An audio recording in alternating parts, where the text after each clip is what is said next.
Make your future 미래 채널 마이앱. 네, 오늘도 저와 함께 미래생활 업데이트 해보시죠.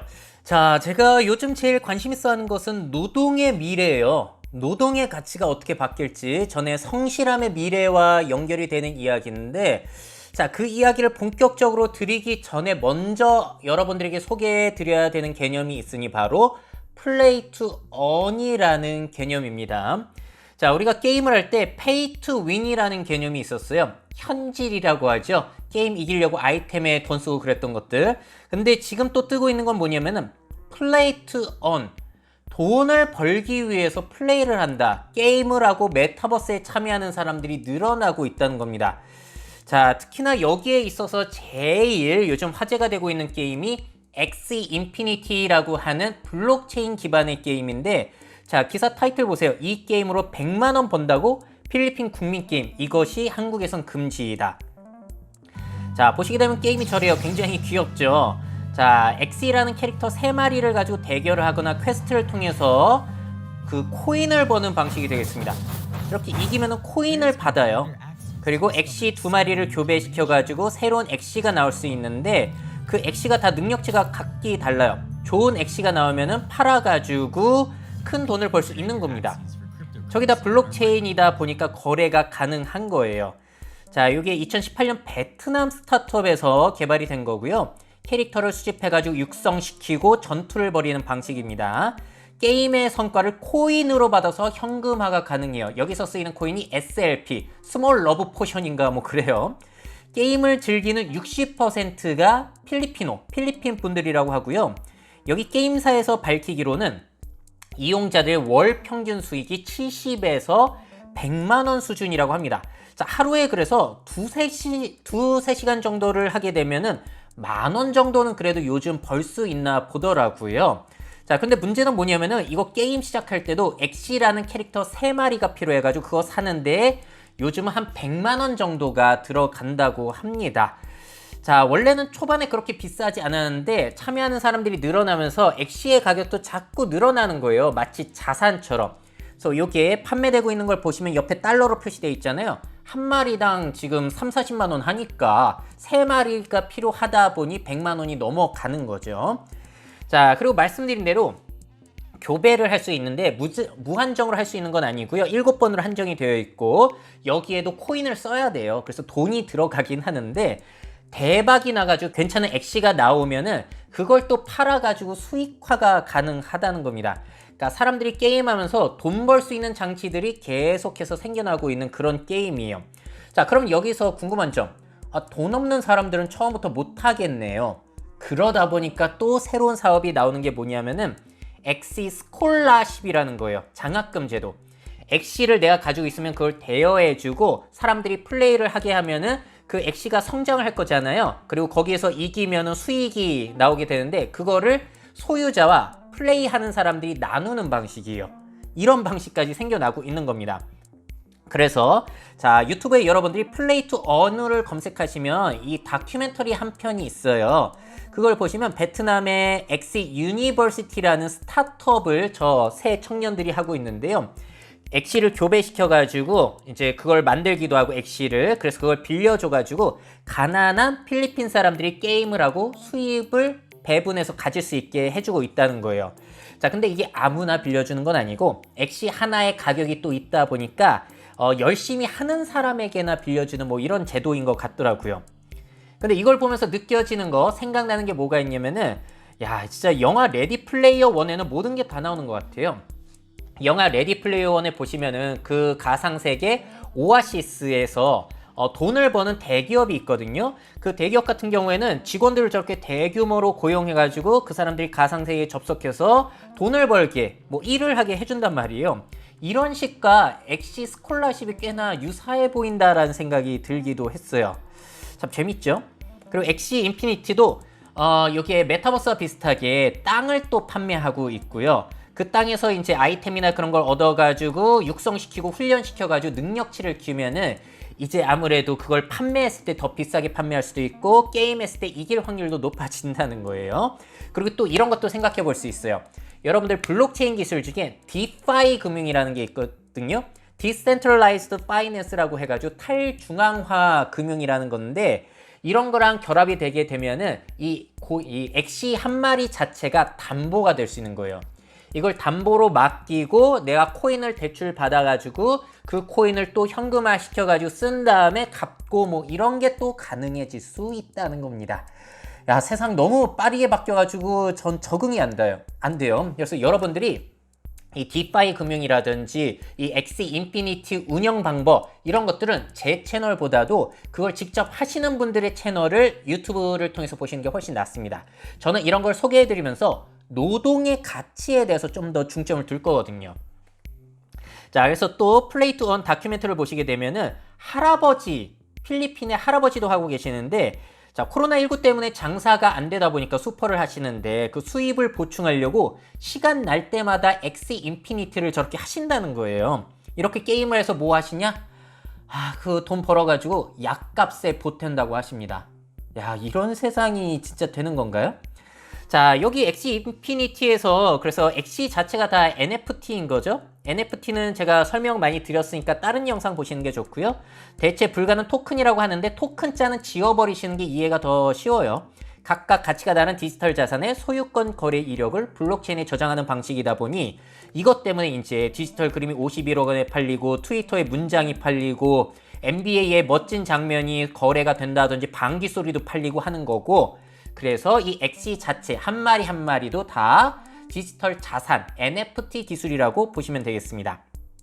자, 그리고 또 이 엑시 인피니티 말고요, 이 NFT 기술 블록체인이 적용이 된 최초의 글로벌 대작 게임이 등장을 하게 됐으니 우리나라 위메이드사에서 출시한 미르4라는 MMORPG 게임이에요.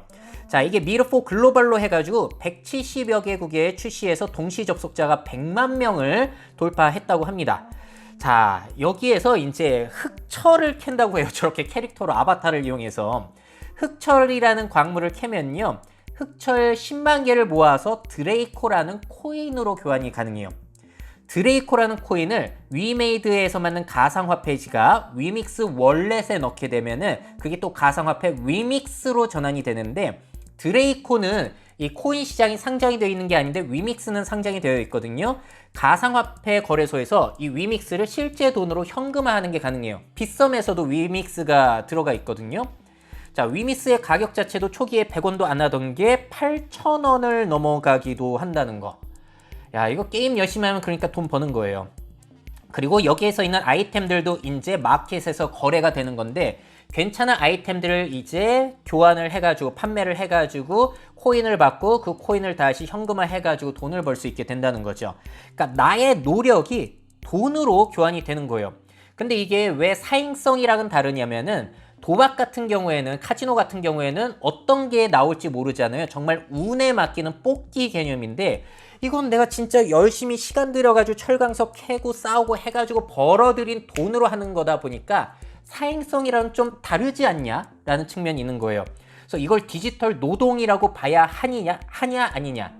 앞으로 계속 논란이 있고 이제 토론이 있어야 되는 분야입니다. 자, 이 게임을 만든 위메이드의 대표 장형국 대표님이 이런 인터뷰를 했길래 가져왔어요. 블록체인 사업을 처음 시작한 그날 이야기했던 우리의 꿈이 눈앞의 비전으로 다가왔습니다. 위믹스는 글로벌 게이밍 블록체인이자 게임의 기축 통화가 될 기회를 맞고 있습니다. 이제 시작입니다. 자, 게임 업계는 진짜 이 블록체인과 NFT 덕분에 정말 큰 기회, 그리고 또 메타버스라는 바람이 불고 있기 때문에 더욱더 큰 기회를 맞고 있는 거죠. 자, 이러면 어떤 것부터 펼쳐지냐면은, 저는 참고로 게임을 아예 안 해요. 자, 20대가 되면서 슬슬 끊기 시작했는데 그 이유가 뭐냐면은, 게임에서 아무리 레벨 올려봤자 뭐하냐, 그냥 게임인데 실제 세계에서 가치를 올려야지라고 하면서 게임을 안 했던 거거든요. 근데 이렇게 게임에서 가치를, 아바타의 가치를 올리면 그게 실제 세상에 나의 가치로도 연결이 된다는 거. 실제로 내가 돈 벌어서 떵떵거리면서 할 수 있으니까. 이러면은 제가 가지고 있었던 게임에 대한 가치관이 깨지는 거예요. 아이들한테 야, 뭐하러 게임을 해? 이런 얘기도 못 하는 겁니다. 어떻게 해야 되는 거죠? 자, 그래서 한국에서도 이 플레이 투 원 게임이 가능한가? 아직은 규제로 막혀 있어서 엑시 인피니티나 미러포 글로벌을 정식으로는 이용 못하고요. VPN 서버 우회, 해외 서버를 이용했을 때는 할 수 있기 때문에 벌써 엑시 인피니티 어떻게 하는지 유튜브에 쫙 설명이 올라오고 있어요. 근데 엑시 인피니티는 좀 열심히 하면 돈이 벌리는데 그 미르4 같은 경우에는 철광석 열심히 캔다고 하더라도 그렇게까지 돈이 되지는 않는다고 하더라고요. 자, 그렇다면 한국에서 이 NFT가 앞으로 가상 자산으로 인정을 받게 될 것인가? 자, 이것도 제가 기사를 통해서 확인한 수밖에 없었는데 저도 이 분야에 대해서는 그렇게까지 잘 모르거든요. 블록체인 아시는 분들 이쪽은 더 잘 아세요. 저는 소개만 드릴 뿐. 자, 홍남기 기획재정부 장관 겸 경제부총리가 NFT가 가상자산에 포함되는지 자체가 논란이고 검토할 필요가 있다라는 이야기까지만 하고 있고, 최근 뉴스 보니까 민주당에서도 가상자산에 대한 논의를 1년간 유예하겠다 이런 기사도 있더라고요. 자, 그래서 앞으로 계속 논의가 이어질 거고요. 이거를 허용해도 문제, 안 해도 문제 같아요. 허용하면은 너무 사람들의 노동에 대한 가치라든지 사행성이 늘어날 수 있을 가능성, 또 막장이 이게 글로벌적으로 대세인 기술인데 또 이거를 한국에서 뒤처져야 되냐, 뭐 이런 문제도 있고. 자, 그러면 또 이것도 재밌어요. 게임 업계는 그러면은 요즘에 다 이쪽으로 찬성하지 않겠냐, NFT 도입하고 블록체인 도입하는 거. 또 그렇지도 않더라고요. 더 버즈 기사를 보니까 사실 세계 최대의 게임 플랫폼이 스팀인데, 스팀은 아직까지도 블록체인 게임들을 금지해요. 아예 그 플랫폼에 올라올 수가 없습니다, 마켓에. 반면에 그 포트나이트 게임사 에픽 게임즈는 이제 태도가 바뀌어가지고 환영하는 분위기래요. 대신에 금융법을 준수하고 적절한 연령 설정을 한다면 가능하다라고 이야기를 하고 있습니다. 그래서 게임사들도 지금 분위기가 좀 갈리고 있는 쪽이고요.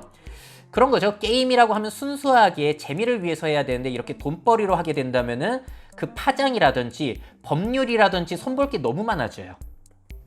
자, 그렇다면 메타버스에 이런 게 어떻게 영향을 미칠 것인가는 제가 전에 소개해드렸는데, 저는 메타버스 중에서 그렇게 공감되는 게 많지는 않습니다만, 이렇게 블록체인 기반이 들어간 디센트럴랜드나 더 샌드박스는 성장 가능성이 굉장히 높다고 보거든요. 왜냐면 돈이 되니까요.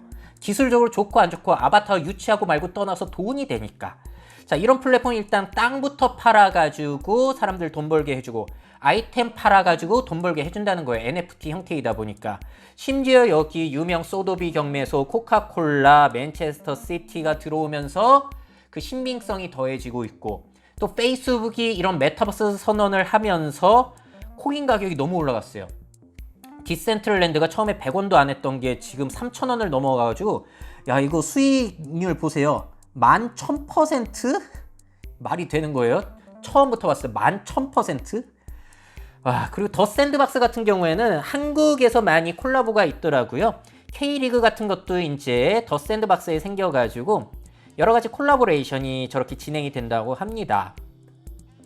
자, 그래서 더 샌드박스 내 K리그 랜드가 구축이 되고요. 축구팬 선수 클럽이 즐길 수 있는 K리그 콘텐츠 제공, K리그 관련된 NFT 아이템을 발행한다. 그러니까 실제 유니폼만 파는 게 아니라 저런 NFT 아이템까지 팔아가지고 수익 수단을 더 늘려가겠다라는 걸로 보시면 될 것 같아요. 자, 그래서 썬드박스 같은 경우에도 보시면은 와, 수익률 보세요. 3000% 난리가 났습니다. 이거 어떻게 해석해야 돼요? 자, 그러면은 플레이 투 언이 노동의 가치에 어떤 영향을 미치게 될까요?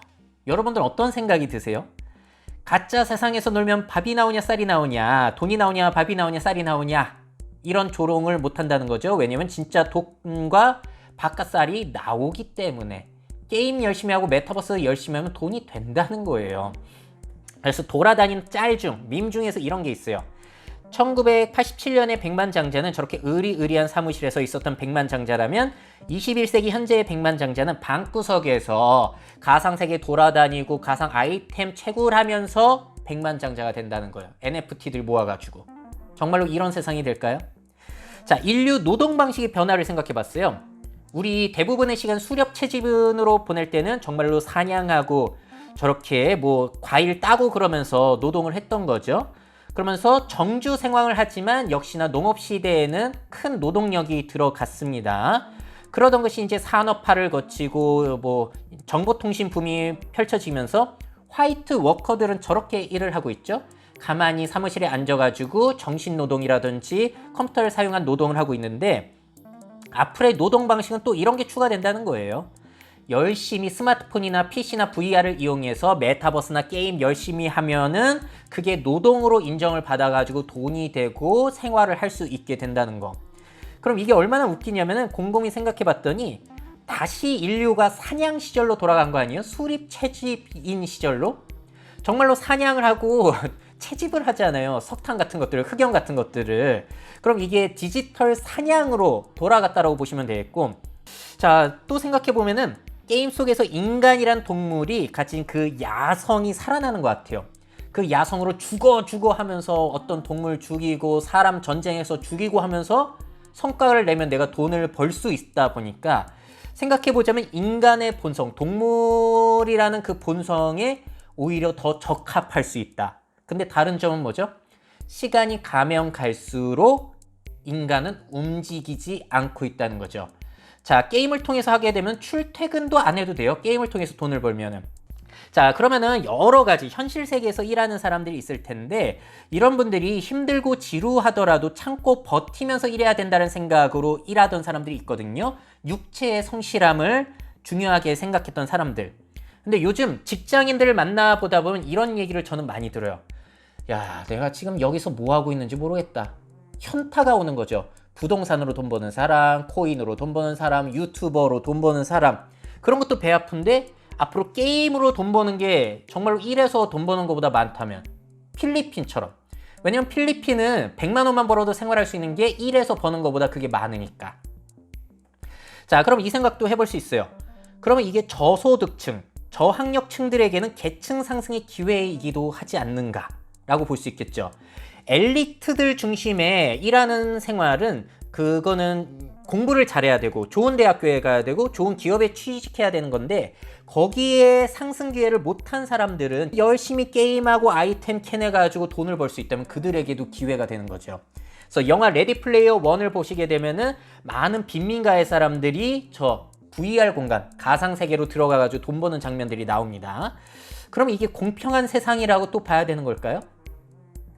자, 이렇게 의문을 가져볼 수 있어요. 또 실질적으로 무언가를 생산하지 않는 가상경제에 무슨 가치가 있다고? 여러분들 어떻게 보세요? 근데 이렇게 따질 거면은 자, 연예인들 어떻게 해야 돼요? 자, MBC 나 혼자 잘 산다 보면은 연예인들이 뭐 실질적으로 중요한 걸 하나요? 뭐 의료라든지 식량 생산이라든지 건설 그런 거 하는 거 아니잖아요. 근데 훨씬 많이 본다는 거죠. 일부 소수는 지나치게. 그리고 저는 손흥민 선수의 팬입니다만 축구 경기가 뭐 실질적으로 인류에 정말 큰 혜택을 주고 필수적인 뭔가를 제공해 주는 건 아니잖아요. 근데 손흥민의 뭐 연봉이라든지 유현진 선수의 연봉 이런 거 생각해 보세요. 그러면은 이렇게 따지게 되면은 게임이나 메타버스로 돈 버는 것도 이상하게만은 볼 수 없다. 꼭 실질적으로 뭔가를 생산해야지만 돈을 버는 건 아니라는 겁니다. 자, 그리고 커피 값이라도 벌기 위해서 시간 날 때마다 사람들이 플레이 투 언 생활을 한다면 어떨까요? 저 슈퍼 운영하는 할아버지들처럼 그럼 시간 날 때마다 코인 시장 들어서 보는 것처럼 계속해서 게임하고 메타버스 돌아다니면서 뭔가 아이템 채굴하려고 하고 있겠죠.